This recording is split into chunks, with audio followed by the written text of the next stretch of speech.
primer lugar, Eulalia, quiero darte las gracias por aceptar la invitación de la Cátedra de Estudios de Género de la Universidad de Valladolid, pues para que pueda hacerte esta entrevista.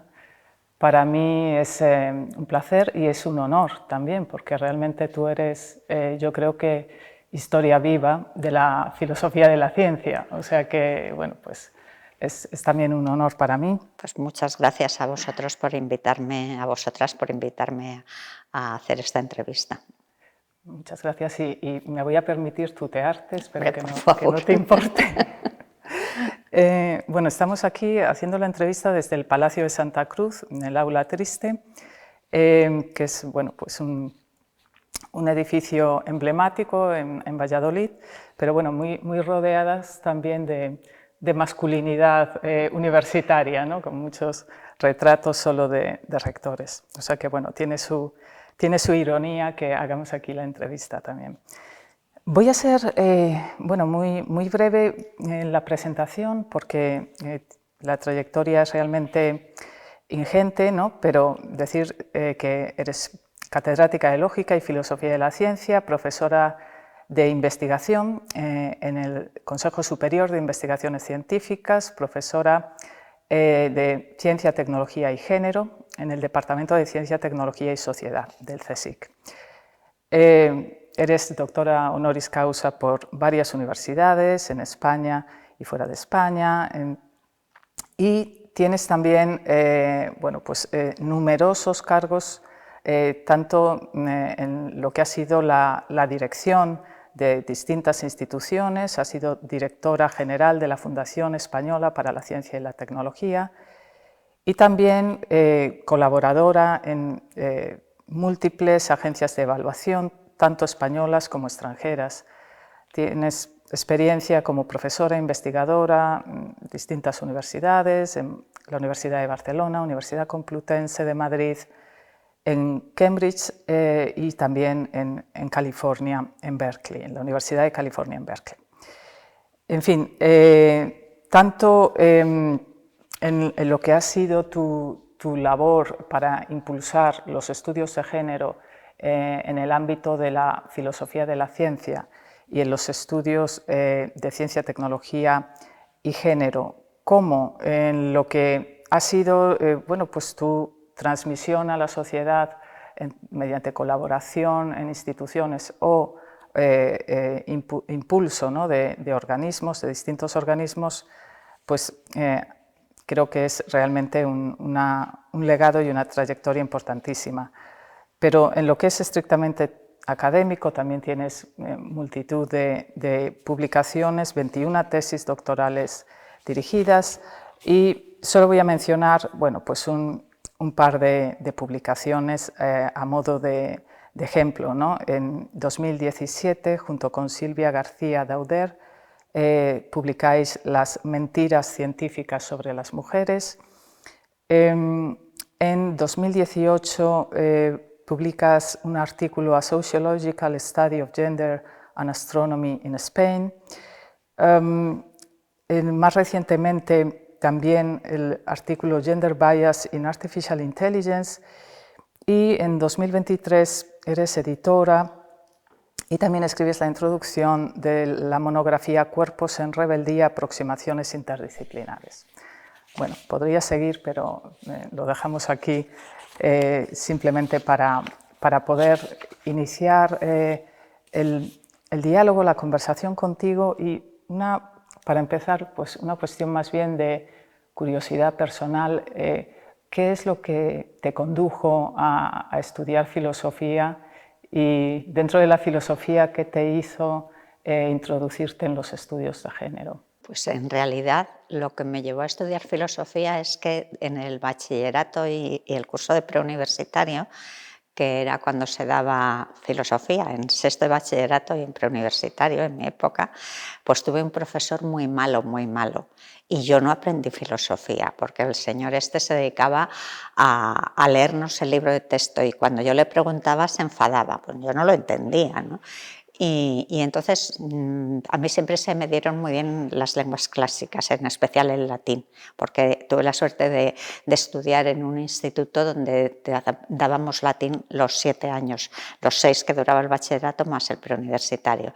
Entonces se me da muy bien el latín y yo me fui a la universidad con la idea de hacer clásicas, pero resulta que en primero de comunes tuve la suerte de tener un profesor de filosofía, que por cierto ha fallecido muy recientemente, Pedro Rivas, que me encantó, porque fue cuando empecé a entender qué era eso de la filosofía. Y entonces pues decidí que hacía filosofía, a ver si así aprendí algo de filosofía. Y ese fue única y exclusivamente el motivo. Luego yo me decanté por la parte más de lógica. Teníamos un plan de estudios en la Universidad Autónoma de Madrid, que es donde yo estudié, que permitía mucha optatividad. Y entonces pues enseguida me enganché a la lógica matemática y a la historia de la ciencia. Fueron mis 2 asignaturas preferidas y bueno, de lógica cada año daba 1 o 2 optativas de lógica. Filosofía de la ciencia es que tuve menos suerte porque bueno, teníamos un profesor que estaba bien, pero no era tan atractiva las clases como las otras, ¿no? Y de hecho cuando yo acabé la carrera pues decidí hacer la tesis de licenciatura en lógica estricta. Y entonces el paso a los estudios feministas, filosofía de la ciencia feminista. Bueno, todavía tardaría porque digamos que mi orientación al principio en filosofía era bastante positivista lógica, claro, pero bueno, debido a que falleció mi director de tesis de licenciatura muy prematuramente, Alfredo de Año, pues me desanimó eso un poco. Y en esos momentos yo estaba en la Universidad de Barcelona y había irrumpido así con mucha energía toda la cuestión del estructuralismo en filosofía de la ciencia. Y entonces, animada por Ulises Molines, pensé en hacer una tesis que era una formalización estructuralista del De Revolutionibus de Copérnico. Una cosa muy sencilla, como puedes ver. Y entonces, bueno, como yo siempre he tenido mucha curiosidad histórica, pues pensé, bueno, si para entender Copérnico tienes que entender Ptolomeo, y para entender Ptolomeo tienes que ir más allá. Y entonces, bueno, descubrí que lo que se nos enseñaba en las historias de la ciencia era que había unos modelos completamente vagos de cosmológicos y que luego aparecía un señor Ptolomeo que tenía una sofisticación matemática tremenda, ¿no? Y entonces empecé a indagar y ahí descubrí que había una tradición matemática muy importante y tal. Entonces, bueno, pues acabé haciendo la tesis sobre esa parte y abandoné. También creo que tuvo que ver que abandoné Barcelona y ya no tenía, digamos, tanto apoyo en ese sentido. Y en cambio sí que tuve un apoyo muy grande en Historia de la Ciencia en Madrid. Y entonces, bueno, pues al acabar la tesis, por consejo del presidente de mi tribunal de tesis, que era don Pedro Leinentralgo, me fui a hacer una estancia de investigación a la Universidad de Cambridge con Sir Geoffrey Lloyd, porque me dijo, mi tesis era de Historia de la Astronomía Antigua y Leinentralgo me dijo, bueno, yo le aconsejo que ahora estudie la medicina y que compare, porque son 2 disciplinas muy diferentes en muchos aspectos y tal, ¿no? Y entonces pues decidirme con Geoffrey Lloyd, que es una eminencia en historia de la medicina clásica, y allí, bueno, yo siempre había sido feminista, pero digamos que tenía muy disociada mi práctica intelectual con mi práctica vital, ¿no? Y entonces allí me planteé un problema en Geoffrey Lloyd muy interesante, que era la cuestión de la autoridad de las mujeres. Entonces, porque, por ejemplo, en la Grecia clásica, por cuestiones de pudor, los varones médicos, que solían ser varones, aunque hay algunas excepciones, pues no podían ver a las mujeres, no podían tocarlas, verlas desnudas, ¿no? Entonces, ¿qué pasaba? Se tenían que fiar o bien de la palabra de la enferma o bien de la palabra de la intermediaria, que solía ser una mujer. Entonces ahí se planteaba un problema de autoridad y entonces a partir de ahí fue cuando yo empecé a interesarme por las cuestiones de género ya desde un punto de vista más intelectual. Pues es muy interesante rastrear en eso, la verdad. Entrando en cuestiones de género, en algunos de los temas que tú has tratado muy profusamente, la cuestión, por una parte, de los sesgos, la cuestión, diríamos, más teórica, ¿no? de los sesgos en las teorías y en las prácticas científico-tecnológicas.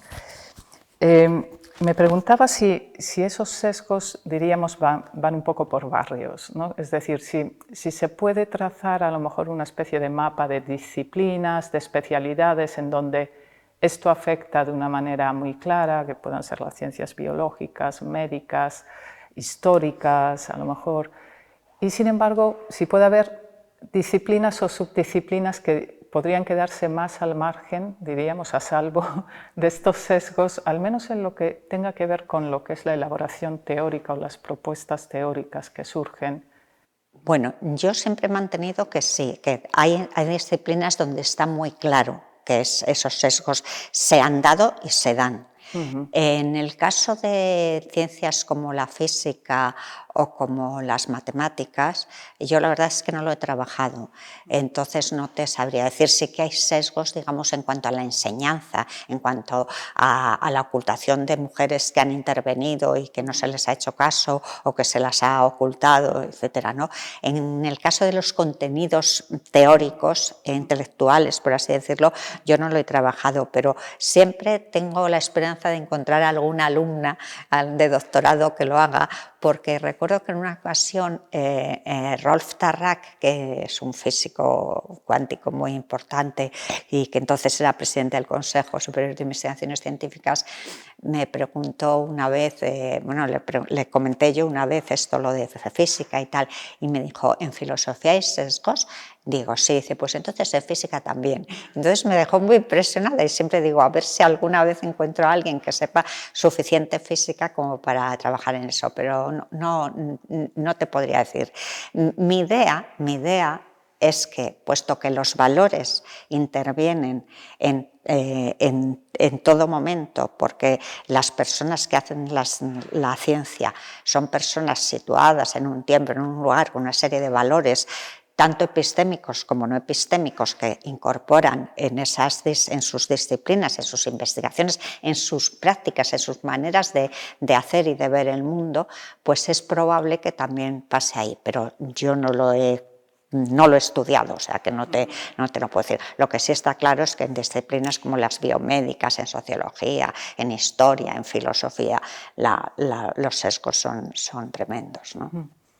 Y tenía curiosidad por el caso del neurosexismo, ¿no? Porque siempre es fascinante y además es algo, siempre es fascinante ver cómo va avanzando el campo de la neurología y de las ciencias cognitivas, ¿no? en colaboración con la neurología, pero es cierto que es una fascinación que además, como es sabido que se produce, pues saltan a los medios fácilmente, a la prensa, noticias, ¿no? sobre avances o hallazgos en este campo. Y es una cuestión para mí curiosa, porque por una parte se presentan como estudios muy empíricos, ¿no? Pero eso siempre, al menos desde la filosofía de la ciencia, yo creo que siempre tiene que generar algo de desconfianza, ¿no? Que está muy bien potenciar lo empírico, pero hay que ver cómo está construido, ¿no? Entonces, me preguntaba si, por ejemplo, en ese campo entiendes que en la actualidad hay un sesgo que podríamos decir que pueda ser peligroso o que nos pueda recordar de alguna manera a lo que podría ser la situación de la fisiología en el siglo XIX. ¿No? Sí, bueno, yo creo que hay que distinguir muy claramente entre lo que es la neurociencia y lo que se traslada a la población en general de lo que es la neurociencia. Porque si tú vas a los textos de neurocientíficos o neurocientíficas, muy pocos de ellos hacen afirmaciones tan tajantes como las que aparecen en estos libros de divulgación científica, bueno, pseudocientífica diríamos más bien, ¿no? o en los medios de comunicación, ¿no? De repente se descubre que el cerebro masculino es más no sé qué que no sé cuántos, ¿no? Bueno, Entonces, tú luego vas a los contenidos y no se hacen esas afirmaciones tan tajantes. Entonces, yo creo que hay que distinguir muy claramente eso. Lo que sí es cierto es que se corre el riesgo de utilizar determinadas investigaciones para apuntalar creencias y sesgos o para apoyar creencias y sesgos que son claramente sexistas, como lo de que existe un cerebro masculino y un cerebro femenino, o que a las niñas se les dan mal las matemáticas porque no están capacitadas para ello, ¿no? Esto, quiero decir, hace relativamente pocos años un rector de una de las universidades más prestigiosas de Estados Unidos se permitió decir cosas de este tipo, ¿no? Entonces yo creo que hay que ser muy cauto con eso porque, bueno, por ejemplo, con respecto a lo de los cerebros masculinos o femeninos, pues las últimas investigaciones, si ves las cosas que han hecho el grupo este de, es que no me acuerdo del nombre, pero el apellido es Joel, que es una neurocientífica israelí, pero también trabaja en Estados Unidos y tal, y además yo creo que ella sí seguro forma parte de la red esta de neurogendering, ¿no? Y pues los últimos estudios que han hecho con todo tipo de aparataje de estas, de tomografías, tal y cual, es que hay un continuo de cerebros, desde los muy masculinos, por llamarlos así, que no deberíamos llamarlos así, hasta los muy femeninos. Y luego toda la cosa del mosaicismo ese, ¿no? que seguro que conoces. Entonces yo creo que hay que tener mucho cuidado en eso, porque cuando muchas veces yo me entretengo, alguna vez he pensado en escribir algo sobre eso, ¿no? Lo que dicen los titulares de las noticias y lo que luego se pone dentro de la noticia, o lo que dice realmente el artículo al que hace referencia la noticia, ¿no? Entonces hay que cogerlo como con pinzas porque es muy peligroso, porque claro, apuntala luego políticas, por ejemplo, educativas, ¿no? Ese tipo de cosas. Claro. Pues paso a otro tema en el que también has aportado mucho conocimiento y al que has dedicado mucho estudio, que es el de la situación de las mujeres en la universidad, en particular en España, la inferioridad numérica en ciertas carreras y en ciertos ámbitos, y también la discriminación jerárquica, ¿no?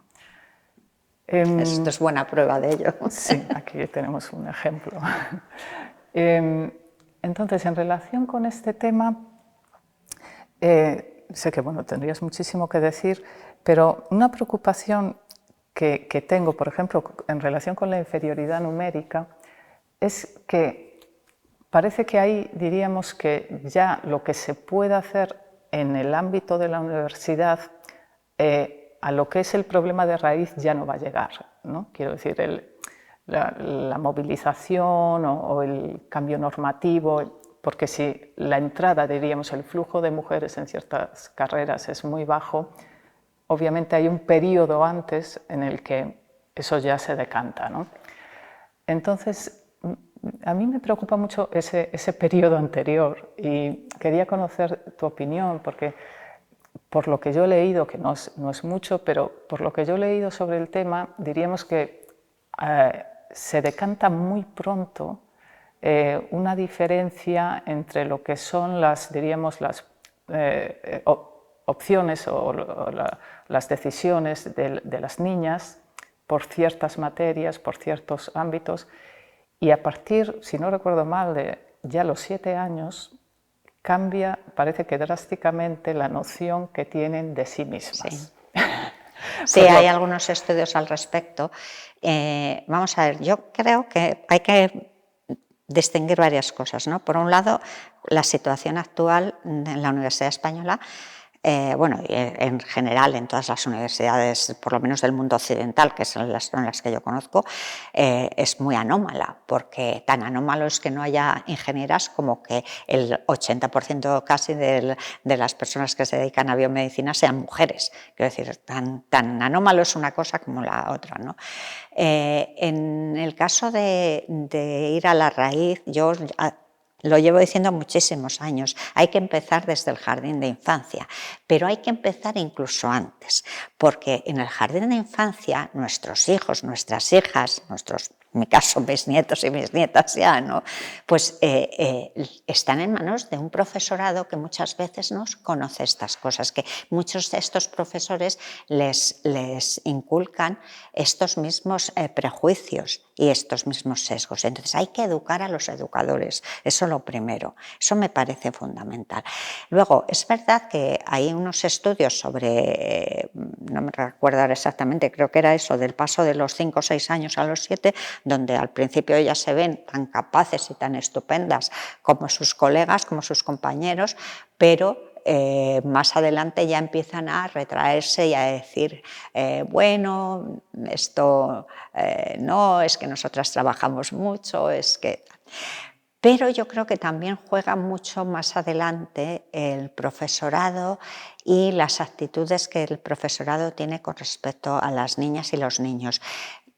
Ojo, el profesorado y las familias, lo que esperamos de nuestros hijos, de nuestras hijas, ¿no? Entonces, claro, estamos educadas en lo que estamos educadas, se nos ha educado a las madres en los cuidados y a los padres en otras cosas, ¿no? Entonces, sin querer muchas veces lo trasladamos también a ellos. Entonces, por un lado están los padres, por otro lado están, o sea, las familias, el profesorado, pero están también los compañeros, ¿no? Hay una cosa muy interesante que yo acabo de observar, digamos, en mi familia además, que es el síndrome del bicho raro, ¿no? Cuando una niña destaca en una materia que se supone que no es adecuada para las niñas, como pueden ser las matemáticas o la tecnología, enseguida se la señala.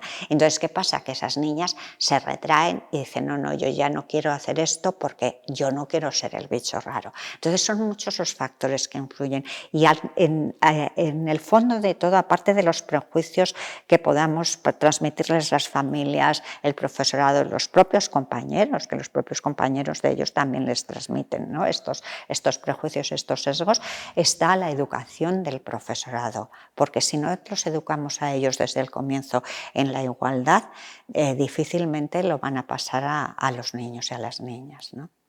O sea que estoy completamente de acuerdo contigo en que hay que ir a la raíz de todo, que esa es la educación. Eso me recuerda un poco todo esto que comentas a unas consideraciones que hacía Simone de Beauvoir en El segundo sexo, que decía, bueno, había muchas cosas que le producían irritación, entre ellas decía en el prólogo tener que escribir este libro, no que sea necesario, pero decía también, claro, una mujer que diríamos esté activa en un campo que esté muy masculinizado, decía, una mujer tiene que hacer un doble esfuerzo, porque tiene que hacer el esfuerzo de ese trabajo intelectual o del tipo que sea, y el esfuerzo de pensarse a sí misma como una mujer que está haciendo ese trabajo y cómo la están viendo y cómo la van a juzgar y a qué va a tener que enfrentarse, ante qué va a tener que estar alerta. Y entonces, ese desdoblamiento, ¿no? En el caso de las mujeres decía, eso es agotador y es también contraproducente, porque el poder sentirse libre en esos ámbitos es fundamental, pues, para la innovación científica. Entonces, me parece que en realidad hay una... Sí, bueno, de hecho, lo que pasa muchas veces es que mujeres que llegan a cargos, digamos, de varones, por decirlo de alguna manera, se comportan como ellos, porque muchas veces es la única forma que tienen de que se las respete, porque si muestran debilidades, por llamarlo de alguna manera, entonces parece que eso les merma autoridad y respeto, ¿no? Lo que pasa es que yo creo que eso está cambiando, creo que eso, una de las cosas que está cambiando, y es que vemos que muchas mujeres que están en puestos de responsabilidad ya no se comportan como se supone que tendría que comportarse una persona así, sino que van abriendo camino, ¿no? de otras maneras, ¿no? Pues, no sé, pues por ejemplo, haciendo que, a veces con cosas muy triviales, ¿no? Como por ejemplo las horas de las reuniones y cosas así, ¿no? Yo recuerdo cuando yo estaba en la FECIT, en la fundación, que cuando yo llegué la costumbre era organizar las reuniones de dirección a partir de de las 6 o las 7 de la tarde, cuando nuestro horario, bueno, el mío no, pero el horario de la gente habitualmente era de 8 a 5 o de 9 a 6, ¿no? Entonces yo hice una cosa muy simple, que fue pasar el horario de las reuniones a última hora de la mañana, para que así la gente se pudiera marchar a su casa y conciliar, ¿no? O también, por ejemplo, a eso a veces se puede hacer, otras veces no, que es ampliar el margen de entrada y de salida en el trabajo. Estamos hablando de época en que todo era presencial y demás, ¿no?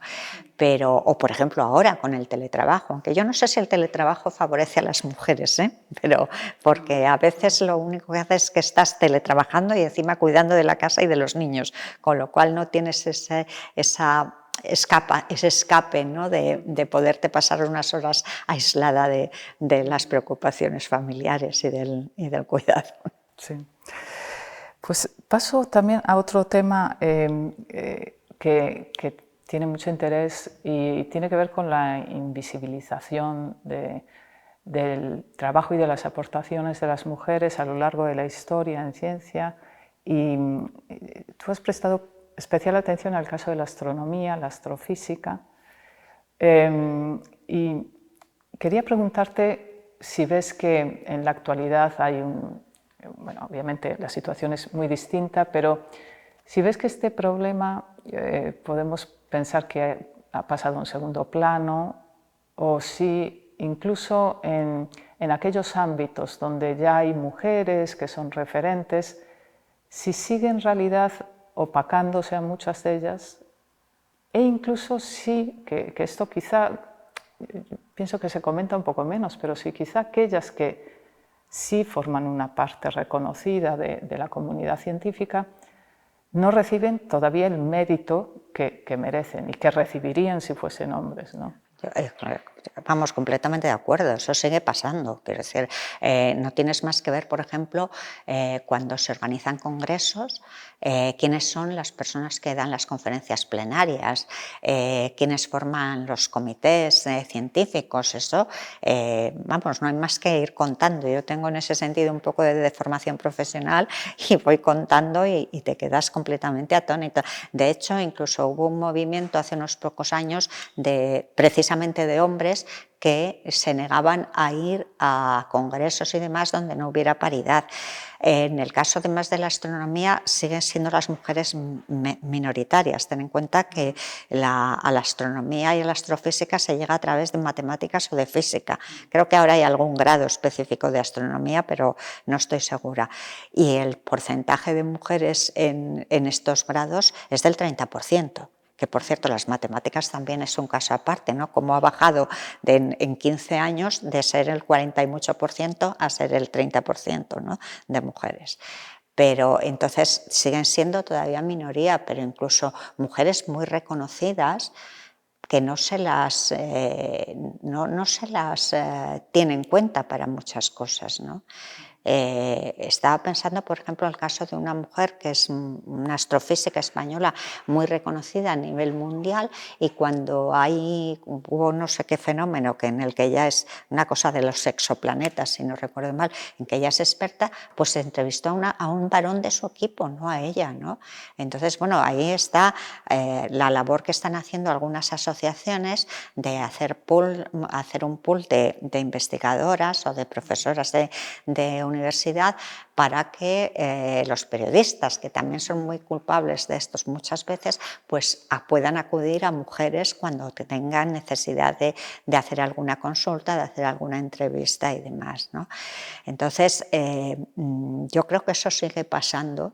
Y sigue pasando, hay muchas veces, ¿no? que ves, yo ahora últimamente hago más cosas de biomedicina que de astronomía, pero hay veces, ¿no? que ves, por ejemplo, los equipos que están formados mayoritariamente por mujeres y de repente al que entrevistan es a un señor, que a lo mejor da la casualidad de que es el investigador principal del grupo, pero a veces no lo es, ¿no? Entonces, es esa tendencia, yo creo que es porque todavía se sigue invisibilizando a las mujeres en ciencia, incluso en disciplinas en las que son mayoría desde hace ya varios años, además. Pues para ya ir terminando, quería hacerte dos preguntas más y no tienen nada que ver una con la otra, pero una es sobre el pluralismo dentro del feminismo, ¿no? Y pensando, pero trayéndolo, ¿no? Porque está muy diríamos, en la arena política, ¿no? El tema, pero trayéndolo a lo que es la filosofía de la ciencia en realidad, ¿no? Donde también a lo mejor ha habido un feminismo de la diferencia en algún momento y un feminismo de la igualdad. A veces se sigue asociando, yo creo, quizá por la gente que está menos al día, ¿no? en lo que son estudios feministas de epistemología de la ciencia, se sigue asociando el feminismo, curiosamente, más al feminismo de la diferencia, a pensar que hay una forma de hacer ciencia femenina y que se está reivindicando, ¿no? que se puede hacer ciencia de esa manera, ¿no? Se forman, yo creo que desde fuera del movimiento, diríamos, y de las corrientes feministas, fácilmente se llega a una visión de que se está reivindicando un tipo de práctica femenina, ¿no? Entonces, me gustaría saber, es cierto que desde luego ha habido algunas defensoras de esta idea, ¿no? Pero creo que hasta donde conozco más bien es una tendencia minoritaria. Entonces quería conocer tu opinión sobre eso y te hago ya la otra pregunta para Mi opinión o mi postura. Tu postura y también las dos cosas a ser posible, ¿sí? Y también, bueno, pues ¿qué le recomendarías a las mujeres científicas o universitarias, ¿no? que están bregando ahora mismo? Bueno, con respecto a lo primero, bueno, yo siempre he sido del feminismo, de la igualdad, políticamente hablando, y desde el punto de la epistemología feminista, vamos a ver, creo que hay tanta diferencia entre las mujeres como entre los varones a la hora de hacer ciencia. Pero eso tiene que ver con la educación que recibimos. Es decir, yo recuerdo, por ejemplo, la biografía que hizo Evelyn Fox Keller de la premio Nobel Barbara McClintock. Decía Evelyn Fox Keller que era la forma tan diversa, no la llamaba femenina, pero tan peculiar que tenía Barbara McClintock de hacer ciencia, lo que la tuvo en los sótanos de su universidad sin becarios ni nada durante años, hasta que se reconoció con un Nobel su trabajo, ¿no? La propia Barbara McClintock dijo que ni hablar, que ella hacía ciencia como sus colegas. Lo que pasa es que sus colegas no habían visto lo que ella había visto, ¿no? Entonces, yo creo que sí que hay ciertas diferencias en el sentido de la manera de aproximarse al objeto de estudio, de relacionarse con el entorno, con los equipos y tal, pero yo creo que eso tiene más que ver con la educación que se recibe que con que seas mujer o con que seas hombre, porque te puedes encontrar hombres que tengan esas mismas cualidades y te puedes encontrar mujeres que tengan las mismas cualidades que esos varones. Tuve la suerte de dirigir una tesis precisamente sobre estas cuestiones de una alumna, bueno, ahora es profesora en la Universidad de San Marcos de Lima, donde lo que hacía era precisamente averiguar si el modo de investigar de las mujeres era diferente, ¿no? Y entonces cogió 3 grupos de control. Bueno, lo que ella estudiaba eran las mujeres peruanas que habían recibido el premio UNESCO L'Oréal for Women in Science, y los grupos de control eran varones y otro grupo de mujeres que no habían recibido ese premio. Bueno, pues coincidían en muchas cosas y en otras muchas cosas no. Y entonces era muy curioso porque coincidía, o sea, es que estoy pensando en teoría de conjuntos prácticamente, ¿no? Entonces había intersecciones clarísimas de los 3 grupos y había intersecciones que no, porque evidentemente una señora que había tenido unos reconocimientos tan grandes, pues algo tenía que haber hecho diferente a quienes no lo habían recibido y demás. Pero había muchas cosas en las que coincidían. En que no coincidían, por ejemplo, pues ellas, pero tanto las premios L'Oréal como las no, le dedicaban mucho más tiempo a su alumnado que ellos. por ejemplo, ¿no? Por supuesto, le dedicaban más tiempo a las tareas de cuidados y demás que ellos, pero en cuanto al trabajo y demás, ya te digo que coincidían en muchas cosas los tres grupos, ¿no? Entonces, eso es por hacer un apunte empírico, ya que estamos hablando desde filosofía de la ciencia, ¿no? Entonces, yo, desde luego, creo, lo que sí que creo es que los valores en los que se nos educa, tanto por pertenecer a una comunidad científica como los valores ideológicos, religiosos, económicos, etcétera, etcétera, eso sí que intervienen en cómo hacemos nosotros ciencia, intervienen además en qué hipótesis elegimos y qué hipótesis no elegimos, ¿no? Por ejemplo, si tú le preguntas a dos científicos, uno que sea católico o cristiano y otro que no lo sea, ¿cuándo comienza la vida?, van a tener respuestas seguramente muy diferentes porque incorporan valores que no son estrictamente epistémicos, ¿no? Y todo eso interviene en la ciencia, y a la hora de formular hipótesis, bueno, eso, como sabes, en el libro de las mentiras científicas sobre las mujeres hablamos muy extensamente de eso, ¿no? Entonces, eso por un lado. La otra pregunta era, perdona. ¿Qué consejo les darías a las...? Bueno, que no desfallezcan y sobre todo que estén muy alertas, porque durante muchos años yo tenía una frase que me decían: qué pesimista eres, Eulalia. Y yo decía, no soy, que la frase es retroceder es posible. Entonces yo decía, no soy pesimista, pero hay que tenerlo en cuenta porque en el movimiento feminista siempre ha habido una serie de avances y luego unos retrocesos, hay que como una vuelta a empezar otra vez y tal, ¿no? Entonces yo intentaba poner alerta con respecto a eso, pero es que ahora, con lo que estamos viendo, pues resulta que sí que tenemos que estar muy alertas, porque está habiendo un intento, y de hecho ya está habiendo un retroceso en derechos que creo que a la ciencia y a la filosofía todavía más le puede ir muy mal con ese retroceso de derechos. Entonces yo les diría que estén alertas, que no desfallezcan, que no todas tenemos por qué ser Madame Curie, porque creo que Madame Curie hizo mucho daño en su momento, ¿no? Pero no todas tenemos por qué ser Madame Curie, y que la ciencia no las hacen solo los Madame Curie o los Darwin, sino que las hace toda esta gente que está en la base haciendo un montón de cosas en los laboratorios, con libros de divulgación, con conferencias de divulgación o de no divulgación. Entonces, yo creo que esa es una cosa que deben tener en cuenta, y que siempre que puedan que visibilicen el trabajo de sus colegas, de sus compañeras. Pues un placer, como siempre, escucharte, Eulalia, y muchísimas gracias. Muchas gracias a vosotras.